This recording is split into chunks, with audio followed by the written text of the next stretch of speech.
Hi everyone, so Morgan Stanley has joined us today for the next GradCracker webinar. We've got a festive feel, as you can see, with Matt and Esther in their Christmas jumpers, so hopefully it's going to be a good one with lots of cheer. Bab's already smiling, which is a good sign. He doesn't stop smiling. But today we're joined by Matt, the technical recruiter, and 3 graduates, Esther, Vaibhav and Lauren. So thank you everybody for joining us today. Matt, if I can start with you. So before we meet the graduates, please can you give the audience an overview to who Morgan Stanley is and your role within the business?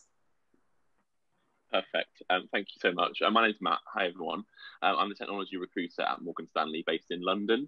So I've been at the firm now about 18 months, and I'll go into a little bit about what my role is in a second. But first of all, Morgan Stanley, we are an investment bank, a global investment bank with offices across the world. And you might be wondering kind of what that is and kind of how that is different from a regular bank that maybe you'll see on the high street. And essentially, the difference is that Morgan Stanley, we advise, we essentially create capital, if you like, for people, but also more often governments, institutions, companies. Mm-hmm. So really, our organisation is there to, I guess, be that facilitator really between, I guess, potentially a merger and acquisition. So let's say there are 2 supermarkets who are wanting to merge. They might come to Morgan Stanley to help them with that, or perhaps there's somebody, a really high net worth individual in the US, perhaps, who maybe might come to us and ask them to help with them, manage their funds. Maybe a government country might come to us and kind of help us generate some money that would allow them to maybe kind of create some infrastructure within their country. Those kind of things are quite broad there, but we are a large organisation with kind of offices right across the world. And as I said, myself and the 3 graduates here today, we're from our London office, and specifically we're from our technology division as well. So you might think kind of technology and a bank, how does that work? But essentially banks have lots of different departments like any other organisation. And technology essentially are the part of the bank, actually the largest part of the bank in terms of workforce, but they're the part of the bank who essentially make all the systems run, help all the systems so for example, creating the software that allows the traders to do their trades on a day-to-day basis, creating the algorithms and that allow the bankers to do those mergers that I talked about a moment ago.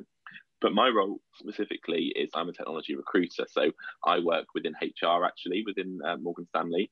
So my role is kind of recruiting interns and graduates into our technology division across Europe.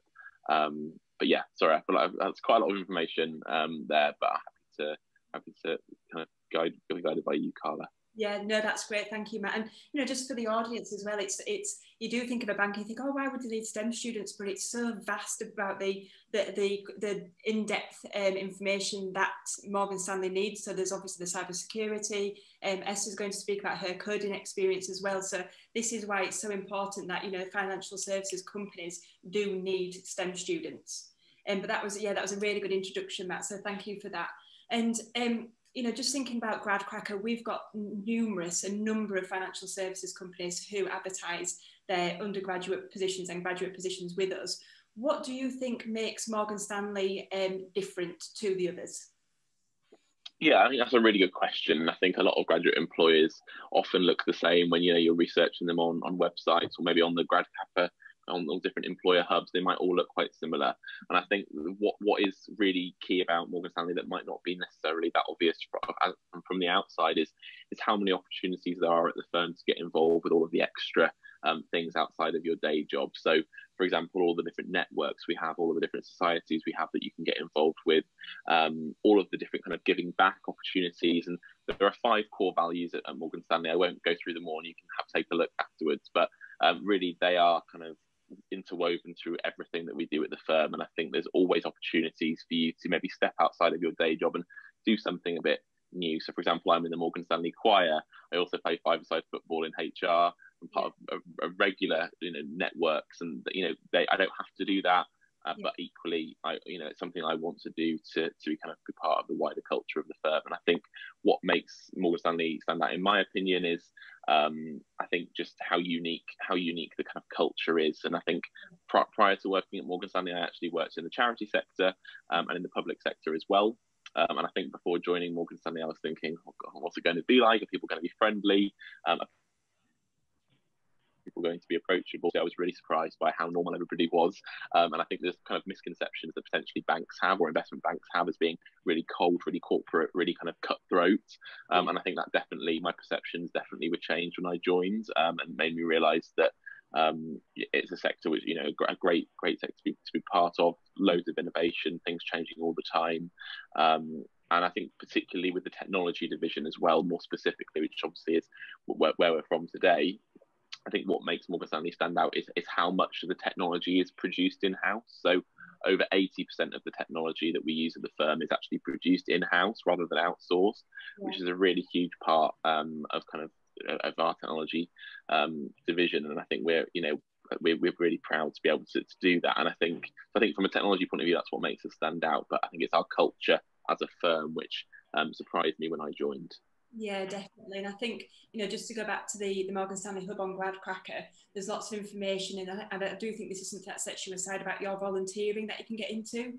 And there's loads of information on there about that. And I was quite surprised about the different volunteering options which are open to everybody who works there. And I'm kind of the same as Matt when me and Sophie actually had a meeting with Morgan Stanley about four years ago now, Soph. And your buildings are absolutely fantastic. And I went into the building, we did at Canary Wharf, and I was thinking, flipping heck, I'm well out of my depth here. I didn't even know how to use the lifts. It was just, it all says wow. But the people and the culture, that was just so kind and helpful and caring. So yeah, definitely listening to what Matt just said, don't believe in, the corporate image of Morgan Stanley, that it's much more than that. I mean, it's such a friendly and lovely culture. So yeah, I think that was brilliant, Matt. Thank you very much for the introduction. And obviously we're going to be joining Matt at the end of the webinar as well, where he will detail about the new application process and some further hints and tips. But for now, what I'd like to do is meet the graduates. So if you don't mind, Esther, I'm going to start with you. And Esther's background is actually her real life background. I thought it was something fancy on Teams when we first met, but that's actually her room. Esther, can we just start by asking you which university you went to and what did you study? Right, so hi everyone. As Carla said, I'm Esther. I went to the University of Bristol and I studied computer science. Thank you, Esther. Vaibhav, on to you. Yep, sure. Hi, everyone. My name is Vaibhav. I did maths and computer science when I was at Imperial College in London. Thank you. And Lauren? Hi, everyone. I'm Lauren. I did electronic engineering with music technology systems at York University, which is kind of like a mix of electronic engineering with a little bit of music production thrown in. I was going to say, what did you? And this is a bit of a different degree than I've seen before, Lauren. So, what was your ambition then when you decided to study that? What was your end game? I have to admit, I had no idea that I would end up working for an investment bank. Yeah. I kind of imagined I'd be creating kind of audio equipment and stuff. It was really doing the placement that changed my perspective completely. Yeah. Definitely. So we're going to find out a lot more about Lauren's placement a little bit later on when I hand back over to Sophie. But thank you all for your introductions. Now I just want to get to know a little bit more about your roles at Morgan Stanley and what you kind of get up to on a daily basis. So Esther, back to starting with you. So you're a technology analyst at Morgan Stanley. You've been there for just over a year and a half or just under a year and a half. What does your role include? I mean, you've just said that you do loads of coding, but what sort of things are you coding? So yeah, technology analyst is my title. It doesn't explain too much. So my, more in depth, I work in the electronic foreign exchange team and I'm in the GUI team, so the graphical user interfaces. And 99% of my day job is helping writing applications for book runners, traders, client onboarding teams to use to onboard clients who we facilitate foreign exchange trading with. Most of my job is in the C# programming language, which is most of my day. So how does it work, Esther? Are you given a project to work on from start to finish, or do you pick and choose in between different projects? How does your day-to-day life work? So it's kind of a mix actually. So because we work so closely with the business, there's always going to be like small things for an application, like requests of things that the business think could be a useful feature or things like that. So so sometimes I'll be working on small little bits, and then you know, that might take a day or two. But in parallel, I'll also have like a bit of a larger project to work on, like maybe a whole new part of the application, a new screen, and I'll have to actually talk about requirements and go through all of that with business users, which is actually a really useful thing that you don't really get to experience at uni, which is yeah, that's the newer part of my job, rather than just the coding, which I've done a lot of over the past few years. Yeah, brilliant. Thank you very much, Esther. Really appreciate that. Back on to you. So you're a technology associate. What does that mean? And you've been at Morgan Stanley for 2.5 years, is that right? That's right, yeah. So I joined the grad program in 2018, June 2018, and then I rolled off the program later that year, and I've been working with the same team for a couple of years now. Yeah. And yeah, similar to Esther, right? Technology associate on its own doesn't say much. So I'm in kind of other companies, you probably call this a software engineering role, although it's a much broader kind of role than just coding. So my team is involved in regulatory reporting. Mm-hmm. So when you're a company as big as Morgan Stanley, when you're a bank as big as Morgan Stanley, you have to kind of satisfy regulators around the world that the business that we're doing, we're being stable, we have enough funding, and on a day-on-day basis, the money we have, the liquidity that we have, to use the official term, is sufficient for our operations. And so my team is responsible for convincing the regulators in EMEA, so that's Europe, primarily Europe and London, and let them know that, you know, Morgan Stanley's business is doing fine. So we take data from upstream systems, you know, trading data, reference data, we run some calculations on that, and then we produce reports that tell, for example, the Bank of England, if you've heard of them in the UK, we tell the Bank of England, you know, these are our expected calculations for the next 30 days and things are looking good. And if things are not looking good, here's what we can do to try and mitigate that. Yeah. So how often do you have to run these reports then? Is it kind of monthly or annually, or how does that work? Yeah, it's very dependent on the report. So some of our reports are daily, actually. Some of them are weekly, some of them are monthly. So similar to what Esther was saying, there's a lot of kind of small requests that come up. You know, a regulator wants to know more information, or something more, something you've submitted 3 months ago wasn't quite correct. So you want to go back and say, can you give us more detail on this specific line? So we have requests like that coming up. Yeah. But more often than not, it's longer term. So, you know, next year we have a new report going live. So how do we prepare for that? And how do we have a project timeline ready for that? Yeah, fantastic. Thank you. Really insightful. And Lauren, just to end with you, so software engineer, I can understand that, software engineer. It's quite simple as that one for me, which is good. And you've been at Morgan Stanley for 2.5 years, but as a software engineer, you know, what team are you in? What kind of things do you do?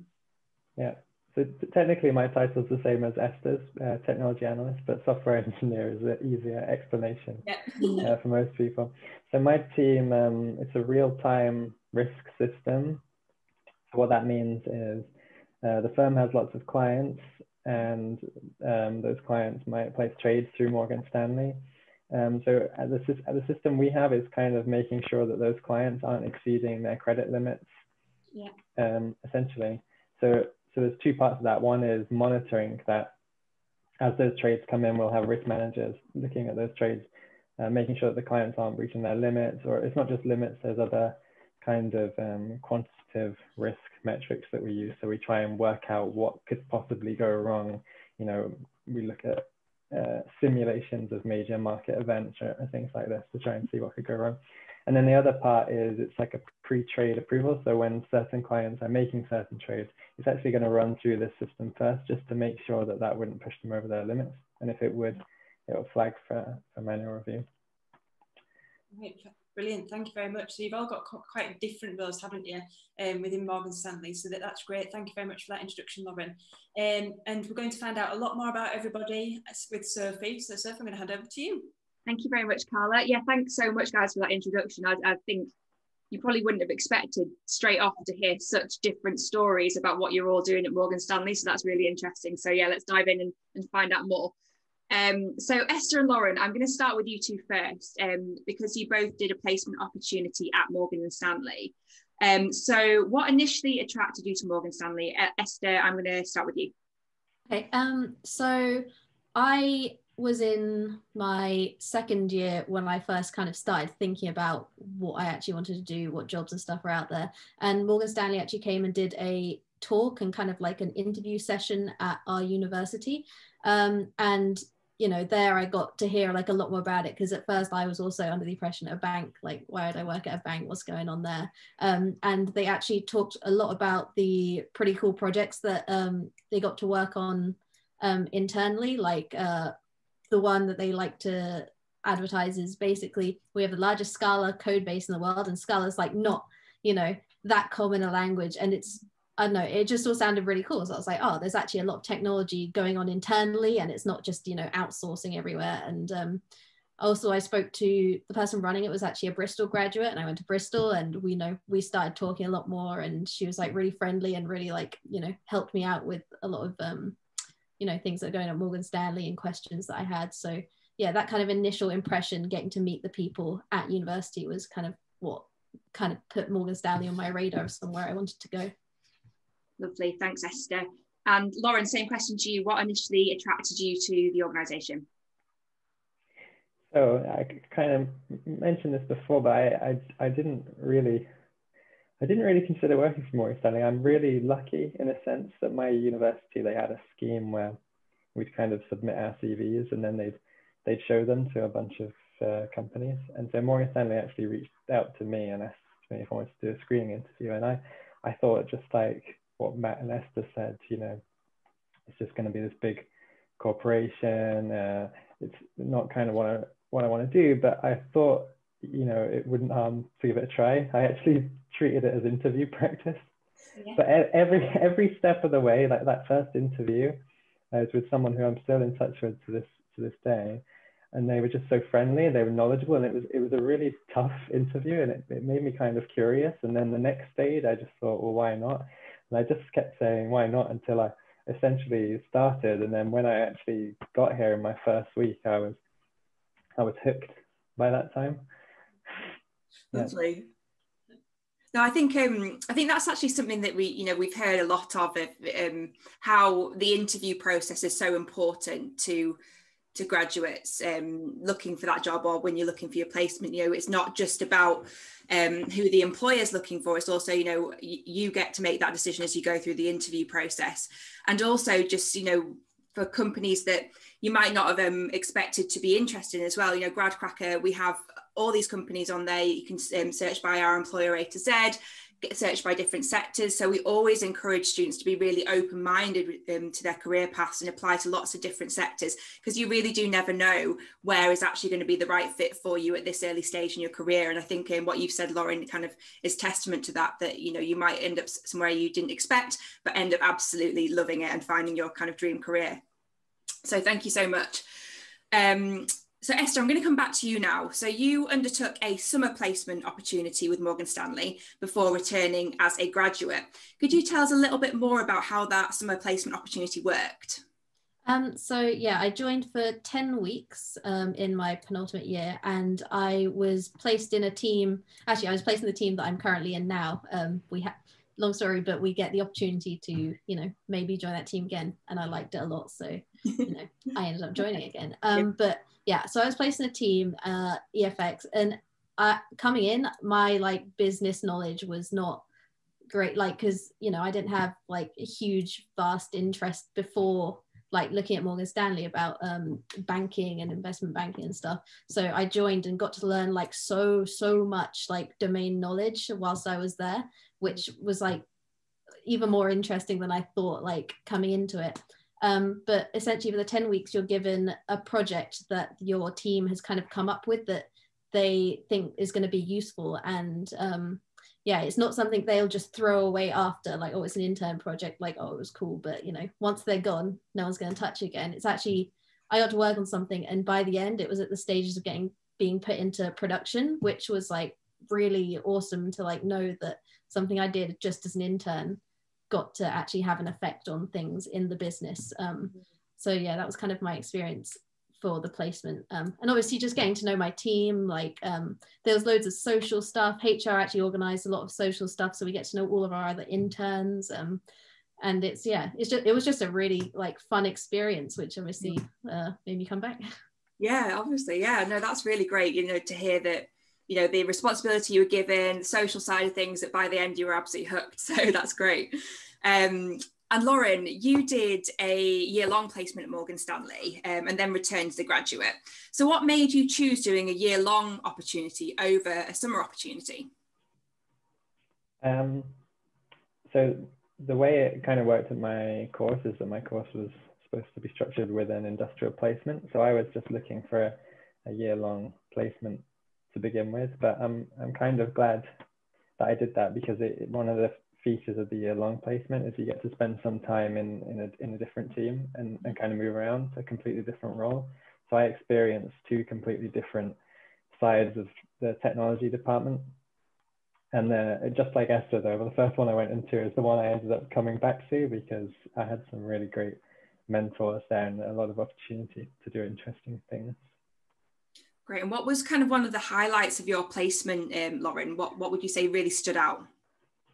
It was the freedom that I was given in the end. So after some initial mentoring, I was given some projects where I was working much more closely with individual users, and that back and forth with those users and me with the freedom to kind of implement their requirements as I saw fit, and then kind of seeing how they were appreciating that. You know, you kind of, they want this feature and then you develop it for them, you talk to them, there's a back and forth, and then they're finally using it in production, and then they're genuinely kind of grateful that you're making their lives easier. It's really rewarding.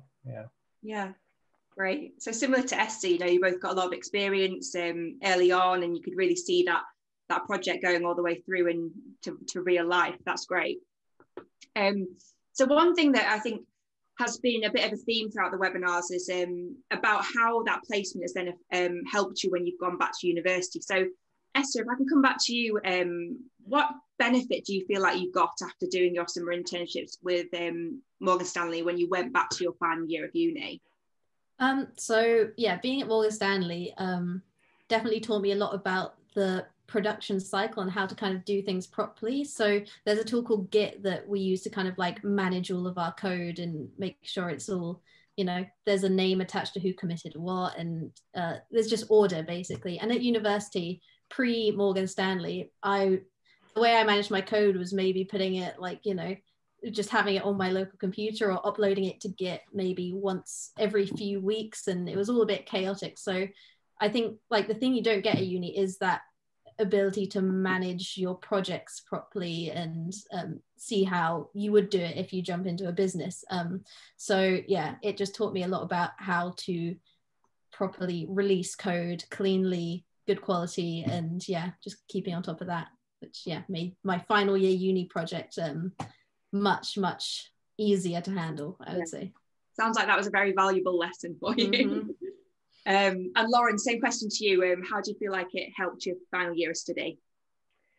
So it's quite an interesting question in my case, because I did my placement after my third year of university. Mm-hmm. And so that was, the way that worked is I kind of had enough for the bachelor's already, and the intention was after my placement I would go back and do a master's degree in the same field.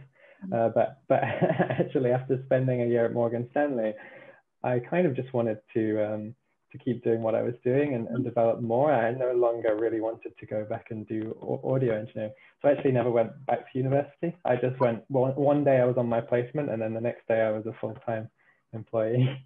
Oh, fantastic. Well, you definitely landed on your feet there, Lauren, so that's good. Yeah. Okay, we're going to move on now to talking a little bit about the assessment process and your hints and tips around how all of that works. So Esther, coming back to you, what did the assessment centre involve for Morgan Stanley? So the assessment centre day I undertook, so I kind of got there and we kind of got introduced with, I think there was an ED and a VP, which are just like more senior roles there to kind of like chit chat with us before like the actual interview started. I think there are like 8 other people there, so, you know, decently sized. And the actual day included 3 interviews and a group task. There was one interview that was a technical one that was based on like a problem solving challenge. So it's like, you know, we have this system, can you like design it in code, like using object oriented patterns and stuff like that. And then the second technical interview was one that was more based on like knowledge, like database knowledge or web technologies knowledge, possibly asking what you've got on your CV. You know, if you mentioned an interesting module you took at uni and you want to talk about that project, if you put it on your CV, they might ask you about it. You can kind of go into depth and share your knowledge there. So that was like the second technical interview. And then the third interview was an interpersonal one. So they'll ask you about situations when you did what effect it had, and stuff like that. And then, yeah, there's a group task as well, sandwiched in the middle, where you work as a team with all the other people in your assessment center to kind of solve a problem or come to a conclusion for maybe, yeah, a technically business problem, and you'll get to like share your thoughts and stuff. Yeah. Great. And this was all pre-COVID. I just want to point out that this all happened in face-to-face. Obviously, Matt is going to talk about a little bit later on about how the process might have changed now. But I think a lot of the activities that you've undertaken, Esther, as far as I understand, will still be part of the process, but just obviously in a slightly different format that we're all getting used to slowly as we go through this year. So, Vaibhav, I'm going to come to you now. How did you prepare for the assessment centre at Morgan Stanley? What sort of things did you do in advance to make sure that you were as ready as you could be? So the 3 interviews that Esther mentioned, we were told about those in advance. So I think that's really helpful. It's not a complete surprise to you when you walk in as to what to expect. So for me, the preparation was largely in those three formats. So I guess from the problem solving point of view, there's so many resources online for this. You can, like HackerRank is a good one that we currently use as well. So that's a great way of solving simple problems and trying to make sure that you're thinking aloud. I think one key thing that I tried was to solve the problems on pen and paper on whiteboards in university campus or just at home, because that's often more difficult than just writing the code for it. Yeah. So make sure that you actually do it on pen and paper. And I think thinking aloud and always talking through the thought process, I think that was something I had to keep practicing myself, because at university, I think anyway, once you're given a question, I'm happy to just get into the zone and start solving it.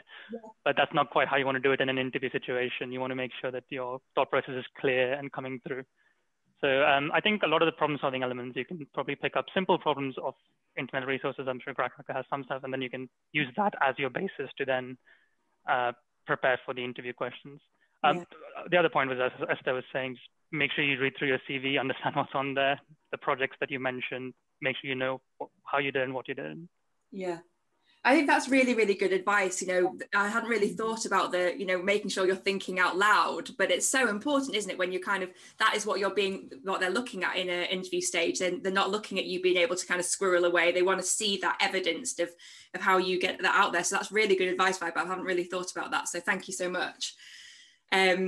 Lauren, coming over to you now, when you were going through the assessment process, what was the main attribute or quality that you thought that Morgan Stanley was looking for in their applicants and in the people at the assessment centre?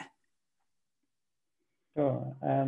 I guess I think it's mostly, from my perspective, it was mostly about how collaborative and capable to work with others someone is. I mean, this kind of comes back to what Vaibhav said about thinking aloud. You know, when you're an interviewer, you're kind of asking yourself, could I work with this person? You know, and so you kind of need to be able to show that at the interview. So demonstrate how you'd make it easy to work with you. Can you think aloud? Can you talk through a problem? Even if you don't know something, sometimes it's better to have a candidate who knows a little less, but that can work with others. In fact, I'd say that's always better. So yeah. That's great. Yeah, I think a lot of these things that you're saying are things that we all often say as grad cracker when we're doing, presentations, is, make sure that you have a few examples that you've practiced in advance of when you've been in sort of problem solving, where have you worked with other people? So I think that's all great advice that you've dropped in there, guys. So moving on to the next question is one that I absolutely love finding out about. So how were you all told that you were successful on joining the graduate scheme at Morgan Stanley? So Esther, I'm going to start with you again, because I know that obviously you did the placement, the summer internship, and then went back. So how did you transition from one to the other? So after the placement finished, we were told we would find out whether we were going to get the graduate offer maybe in a few weeks. So basically it was leaving the summer placement and then a few weeks of much nervousness about, oh my gosh, am I going to get it? We had a group chat with all the interns, and so there was a day when the text started coming in like, it's happening, and everyone's like, I've got my phone call. So I knew on that day I was like, all right, got to keep my phone nearby. And so I just got a phone call to say that they'd like to offer me a graduate position, and gave me a little bit of feedback from, because okay, so let me start a bit back. So at the end of your summer placement, everyone gives a little bit of input, like your manager, maybe some people you worked with, as to whether you'll be a good fit for becoming a graduate. So yeah, they give you on the phone, when they give you the offer, they give you a little bit of feedback from what your manager said and stuff like that, and it's generally quite positive if you're getting the offer. So yeah, that's how I found out, over a phone call. It was a very happy day. Yeah, that's great. So you didn't have to reapply for the graduate scheme or go through any more interviews? No. It was just straight from your summer placement into that graduate scheme? Yeah, there's also, so we do a spring week, and one of my close friends who's in Morgan Stanley now, she was on the graduate scheme at the same time as me. She actually did a spring week, and from her spring week got the summer placement offer, and from the summer placement offer got the graduate offer. So like, okay. I think Morgan Stanley finds it very valuable to not just interview you based off like 3 hours and then get the whole picture based off of that. It's much more valuable for you to have been at the firm, and they can see how you work with others and stuff like that. Yeah, lovely. That's great. That's really great. Thanks so much, Esther. Now, Lauren, you have just told us that you went straight from your placement into the graduate scheme. So how did that work? Did you find out one day that you were going to be coming back the next day as a graduate, or how did that? So obviously my original plan was to go back to university afterwards, and that's what Morgan Stanley understood too. So I would have gone through the same kind of system that Esther did, where at the end I would have converted or not based on my feedback.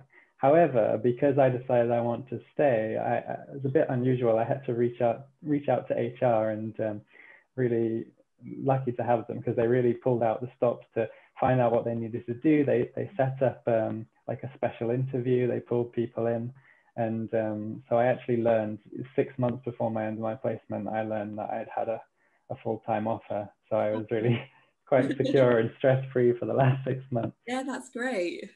Nice shout out to HR there as well, Matt. And and then also saying that as well, Esther, it must have been a lot of stress taken off you going back into your final year of uni, knowing that you'd already got your offer from Morgan Stanley, which is always nice, isn't it? Yeah, like I hated to there was so many people like applying for jobs like in a panic at the end of my last year, and I was just like sitting there looking rather smug with yourself. Yeah, well, you got internally humble, and then but inside I was like, oh god, I'm so glad I don't need to do my final year project and stress about applying to jobs. Yeah, that was good. Such a good point, and something again we always say, remember that you could be going into your final year with a job offer, which just takes so much stress out of it. Okay, Vaibhav, over to you. How were you told that you secured your role at Morgan Stanley? Similar to Esther, actually. I received a phone call quite early on in my final year, so a lot of pressure off. I remember the date. I was in the computer labs, and the signal was really bad. It was in some basement. And when I first got the call, I'm fairly sure I heard the words, "You have not been successful." So I was fairly disappointed. And then I kind of called them back went outside, called them back, and they actually said, "You have got the offer," and it was great to be back. So it was, it was a really fun kind of experience. I think I got a call from both HR, and I think separately, someone from my interview team reached out and gave me some feedback and said, interview was good. These are things that worked well, and here's why we want you back. So that worked out really well. Lovely. Well, what a nice day that must have been. Yeah. Maybe a bit scary at first when you thought you'd misheard them, but then a good day after that. Yes, exactly. Okay, my next question really kind of only applies to Esther and Vaibhav, really. So after you obviously been given your offer at the beginning of your final year of university, you then wouldn't start with Morgan Stanley until the following summer. So what communication did you have from Morgan Stanley during that period to prepare you for joining the graduate scheme? Esther, I'll start with you. Right. So yeah, I had I think it's called an offer buddy assigned to me. So he kind of rung me shortly after I received the offer, and it was like, oh, congratulations. And he was someone I knew I could go talk to if I had any questions. I also had an email from my manager that I was with my summer placement. He obviously, like, we, you know, become like, you know, decent colleagues, friends, acquaintances, what are you going to say? So yeah, we kind of just chatted after that. It was pretty casual, like, oh, I can't wait to come back, like kind of kept up with a couple of things that were happening in the team of what they could share with me. Told me when my thing was in production, which was pretty cool. But yeah, and apart from, like, you know, HR telling us what the dates were, specific pieces of information and stuff like that, I did actually just have casual conversations with colleagues that I'd met and just kept up with throughout the year. So yeah, great. Kind of a mix. Great. And Vaibhav? Yeah, again, very similar. So obviously HR keeps in touch with all the logistical side of things, contracts, start dates, that kind of updates. But I was also assigned an offer buddy. She went to the same university as me and did the same degree as me as well, just a couple of years older. So that was really great because I not only asked her things about Morgan Stanley, but also about my final year university, things like what modules are useful before I got started Morgan Stanley. Do you recommend things like financial stuff, more mathematical stuff? Yeah. So it's, as Esther said, it's a very informal relationship that you have with that offer buddy. So she was very helpful answering all the questions and making sure that the transition from university to work wasn't as daunting as it could be. Yeah.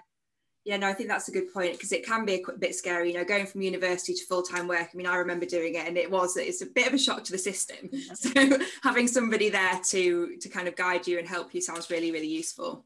Yep, exactly, yeah. Okay, so now we've got you to the point where you've started on the graduate scheme. So what is the team like at Morgan Stanley? So Lauren, I'll come to you to start on this one. So when in your team, how many people are there? What do you report into a specific person? How does the team kind of environment work? Sure. So there's probably about 10 people in my immediate team. Mm-hmm. I do have a manager, but he's not really managing my work. It's more my personal professional development and goals, that sort of thing. The actual kind of work that we do is kind of actually decided on as a team. So we work in this agile way where we have an agile squad and we have these agile meetings where we kind of discuss the work we have to do. We come to some understanding as a team, we prioritize them as a team, and then we decide who wants to pick them up as a team. Mm-hmm. And the team is split, so primarily between two regions, which is London and Budapest, although there's like a couple of people also in New York and Hong Kong, just because there's also parts of the business are working there. So it's good to have some people close if they have questions, if there's support needs. And then we also have a support team in Mumbai. So really on a daily basis, I'm interacting with people from London, New York, Mumbai, Budapest, Hong Kong, just within my immediate team. And then obviously there's wider departments and communication and collaboration between them.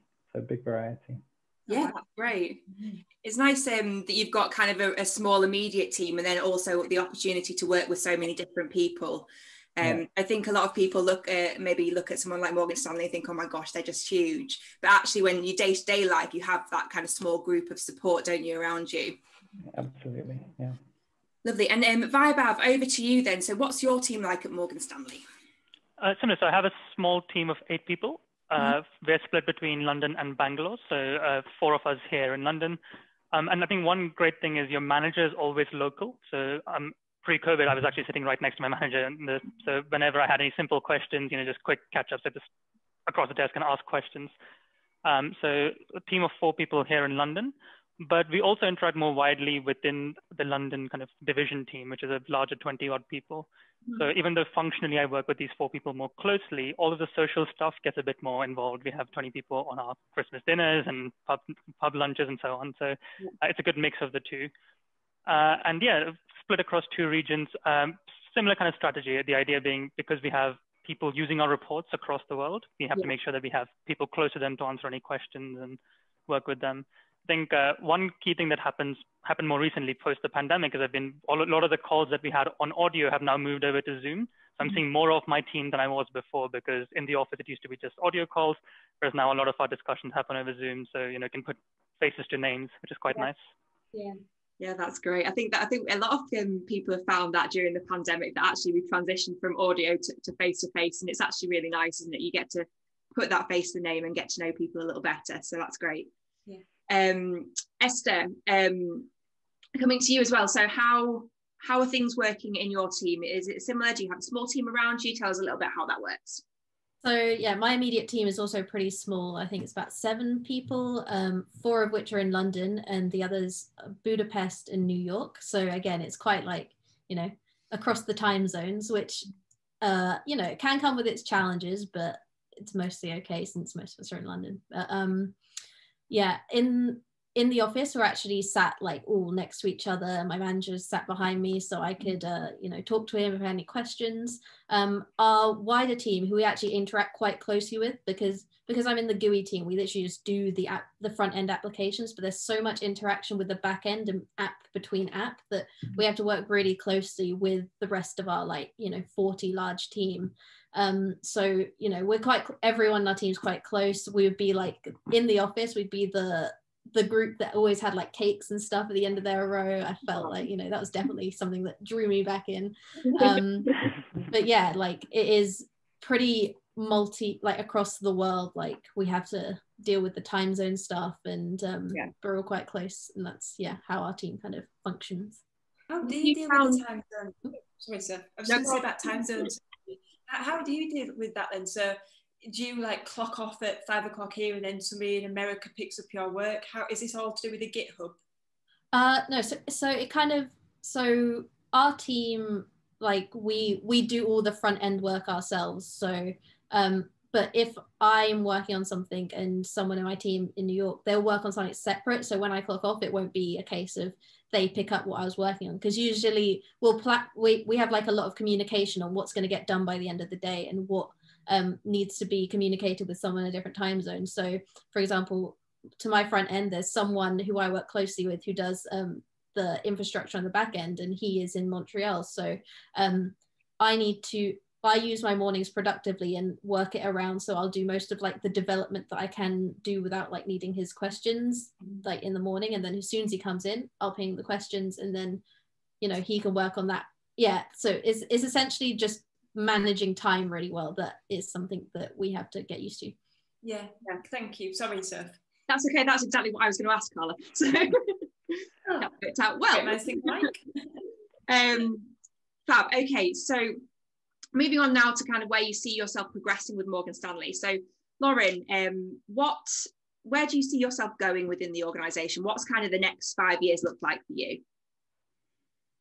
I think I see myself moving more into kind of architecting role, thinking about less about small bits of code and more about bigger systems and how they interact. That's certainly how my role's been evolving over the last year, and I kind of see it going like that in the future. But as well as that, I've been very focused on the technology in my first year or 2 here. Mm-hmm. And now I want to really get to know the business more, get to know the users, and try and to learn about how they work, just so that we can try and help them better. And originally, I think I thought maybe that would be quite boring, but the more I kind of work with these kind of financial risk systems, it's actually, even without the technology, a lot of that is quite interesting modeling. It's mm-hmm. not as boring as it might sound. And will you be supported then? If that's the way that you want to go through, do you just work with your manager and say, right, this is where I'm interested in going, and then they'll help you achieve that? Yeah, absolutely, and that's exactly what's happened. So I've kind of talked through these goals with my manager, and he's really supported me. He's put me in touch with people in the business that I can maybe build better relationship with, gotten me some space so that when we go back in the office, I can actually spend some time working next to them, just away from my technology team when that's appropriate. Mm-hmm. So he really advocates for and supports exactly what I want to do. That's really good. That support there, yeah. And finally for you, Lauren, before I move on to Esther and Vaibhav, what has been a career highlight for you so far at Morgan Stanley? If you could pick one example. So in the last six to 12 months, I guess, we've been kind of re-architecting our system because the scale, the volumes that we receive is going up dramatically. And so part of that is looking at new technology and building new systems that can cope with that. So we're using this thing called Kafka, which I'm sure lots of people will be familiar with. So this whole project to migrate to this Kafka streaming data processing infrastructure has been something that my team have really placed a lot of trust in me for, and I've been kind of leading that project, and it's been incredibly rewarding to be able to just be given that freedom to learn, to develop, to build, and have the support of the team as well. Yeah. That sounds like a great environment. It sounds like you've got a great future ahead of you. So thank you so much for all your insights there, Lauren. I'm going to come over to you, Vaibhav, now, and kind of similar questions to you. Where do you see yourself going with Morgan Stanley in the next few years, and then what's been a career highlight? So the first question, to be perfectly honest, I don't know, because increasingly in Morgan Stanley, there's the kind of two different streams that you can go down. There's a more management kind of stream where you take on people management as your primary role. Mm-hmm. So for example, my manager is not very technical anymore. His job is more to manage teams and manage projects. And then there's the other stream, which I guess is more what Lauren was saying about the more technical stream. Yeah. You become a specialist in some kind of system, and you have a larger impact across teams. And at the moment, I'm torn between the two. I did speak to my manager about this, and he said, you can take your time to test out both for a bit, see what works for you, take some time. You don't have to make a decision immediately. Mm-hmm. And so I think that was really helpful. So I'm still in the process of doing that. I think I'm doing more of the technical stuff now, and hopefully as I get more experience next year or in the next couple of years, I can move to more of the management side. But one of the two, I think, is the way to go for me. Great stuff. And your career highlight, Vaibhav?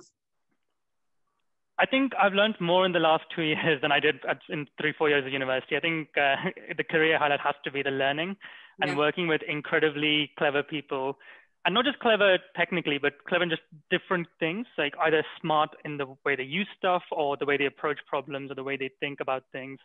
So I've been very lucky to work with a couple of consultants in my team who've got about 20-25 years of experience each in the industry that we're in.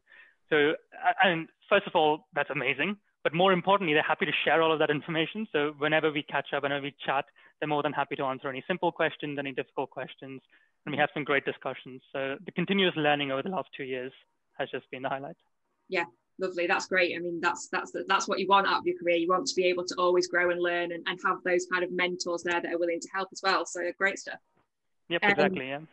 And over to you, Esther, then. So last question to you. So where do you see yourself going, and what is your career highlight?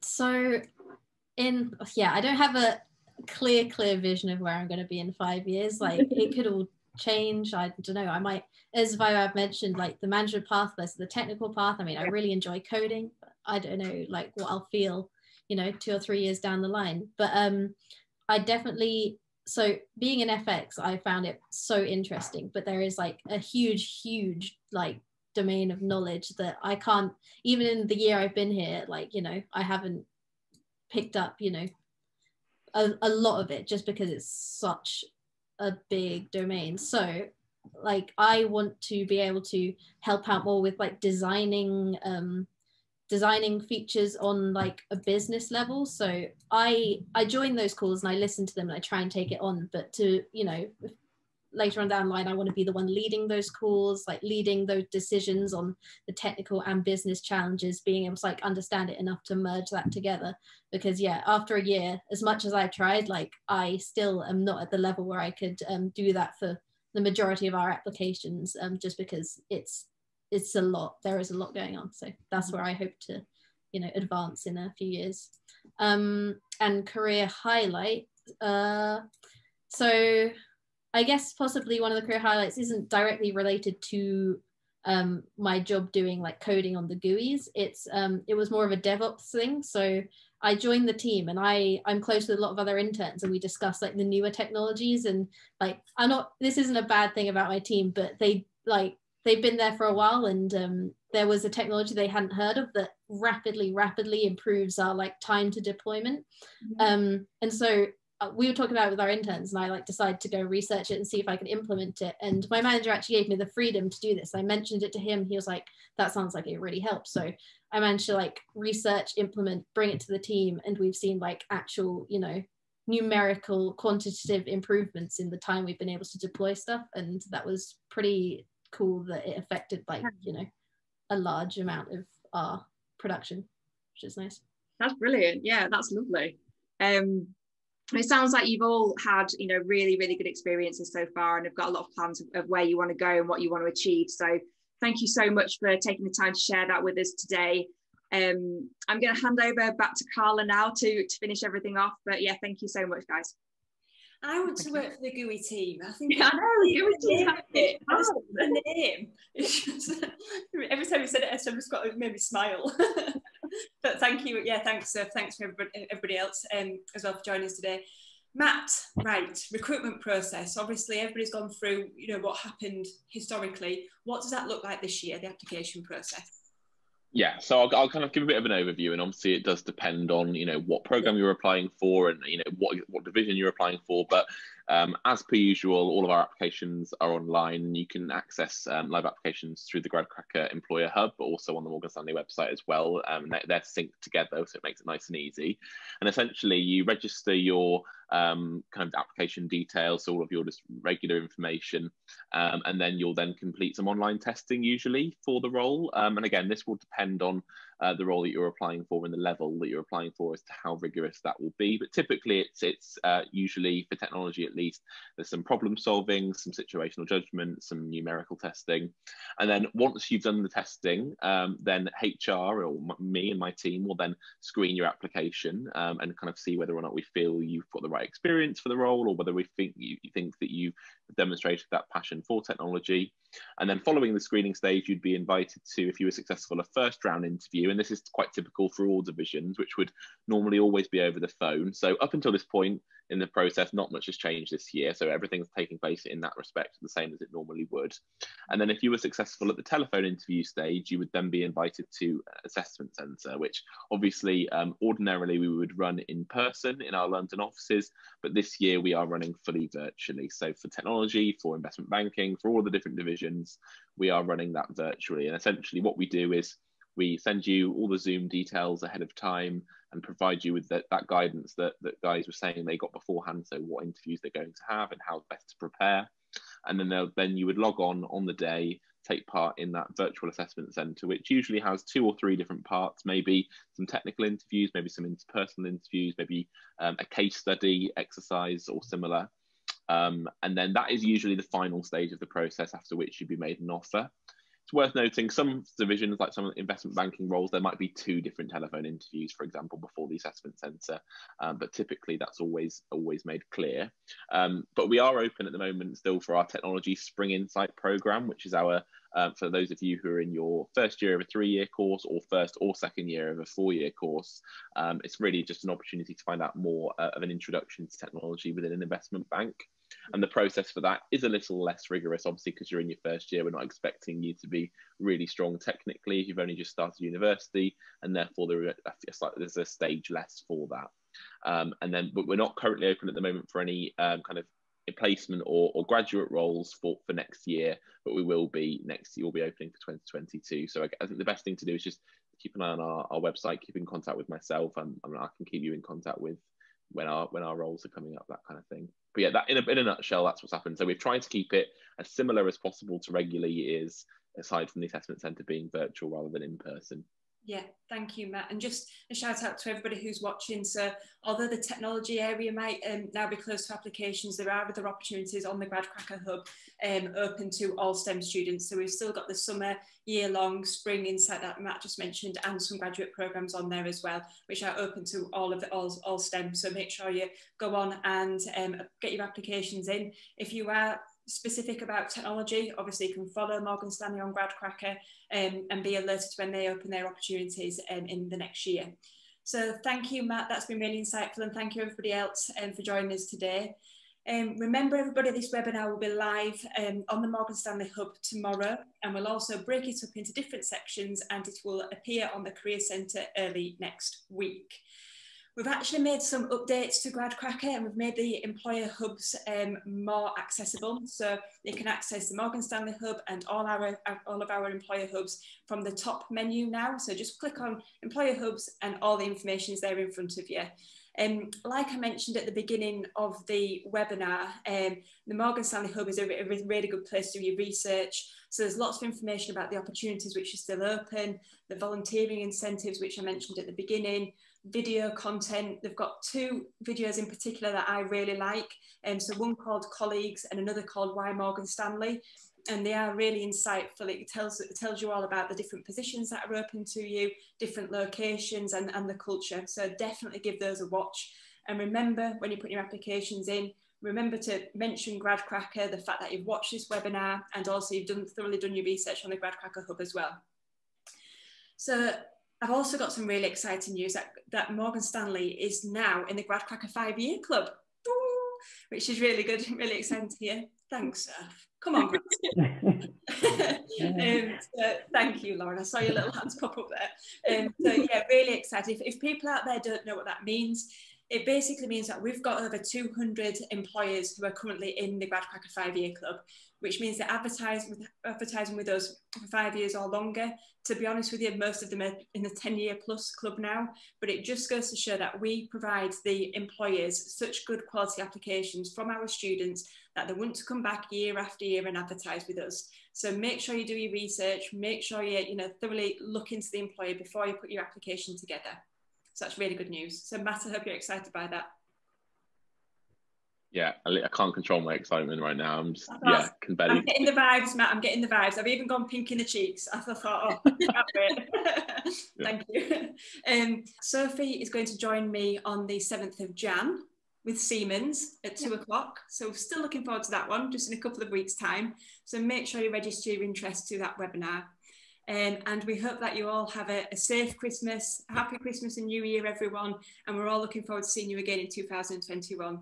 So take care, be safe, and we'll see you next year. Thank you. Bye. Bye, everyone. Bye. Bye-bye. Bye.